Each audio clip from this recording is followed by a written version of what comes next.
Welcome to Fine Living, presented by Jim Reif Builders on 1240 Radio WOMT. And it is Fine Living here on 1240 Radio WOMT. Good morning, Jim. Good morning, Terry. How are you, sir? I'm real well. Yourself? Excellent. Hey, we are continuing our discussion. Last week we ended on general contractor. I want to revisit that again.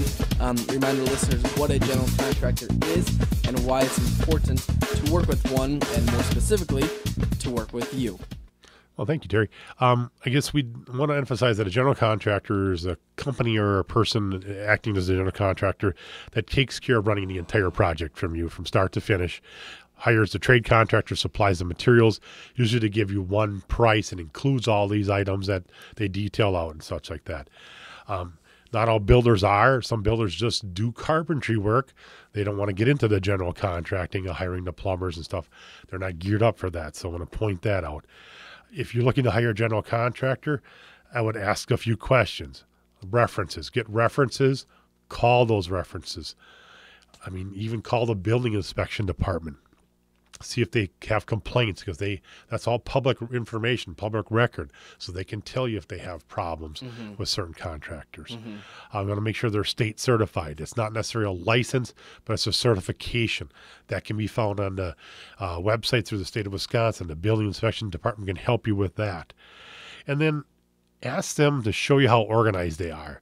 I mean, right from the start, how organized are they? Do they have schedules of how they schedule the work so your project will continue to flow, not have lapse in construction, not work being done on it?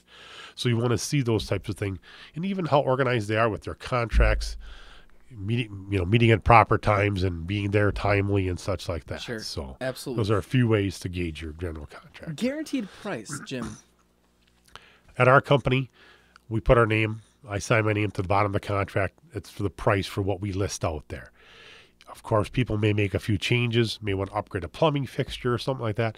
That's understandable, but I will not charge you any more than what's on that price unless it's you change something, or in a renovation project we open up and we find some structural hazards or problems like that. So let me ask you, Jim, if with all your trade partners, if they come back and they give you a quote for something, then you put that in there, and then they realize that they've made a mistake, how does that work? I mean, is it up to the homeowner to clean that up? No, it's not. It's typically between me and the trade contractor.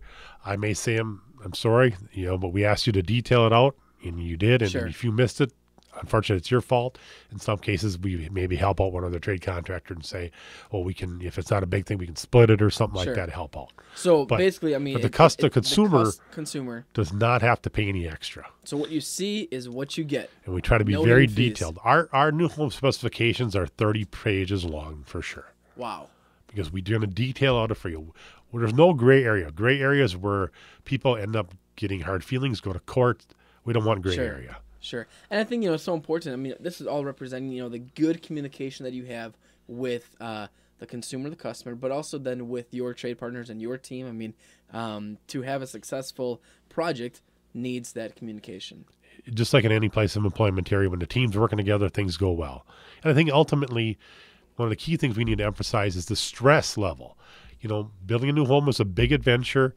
We don't want to make it any more stressful than it has to be. I always tell people, if you're stressed, call me, because then I'm not doing something right. Yeah. Because then because we need to make sure that everything's there. It's an enjoyable process. Cool. Jim, I also know that if there is an issue, like you just mentioned, that they call you. They don't have to call the plumber or the electrician. I mean, if there's an issue or concern or question, it's Jim. It's one call, and we take care of it for them. Yeah. I mean, if they want to talk to the plumbers, electricians, and some people do, maybe it's over some details. Sure. They're welcome to, but ultimately, if there's a concern, we'll take care of it. Jim, great information. I also know that you guys do a lot on social media and Facebook, and we want to encourage people to go over there and check you on Facebook. That's correct. Facebook and our website.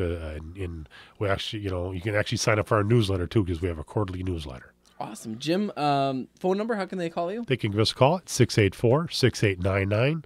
Look us up on the web at jimreifbuilders.com, or check us out on Facebook. Jim, we will talk to you next week, my friend. Thank you, Terry. Thank you. Thanks for listening to Fine Living, presented by Jim Reif Builders, the leader in new construction and remodeling here on the Lakeshore. Let their vision enrich your lifestyle. Tune in again next week for another episode of Fine Living on 1240 Radio, WOMT. To learn more, visit jimreifbuilders.com.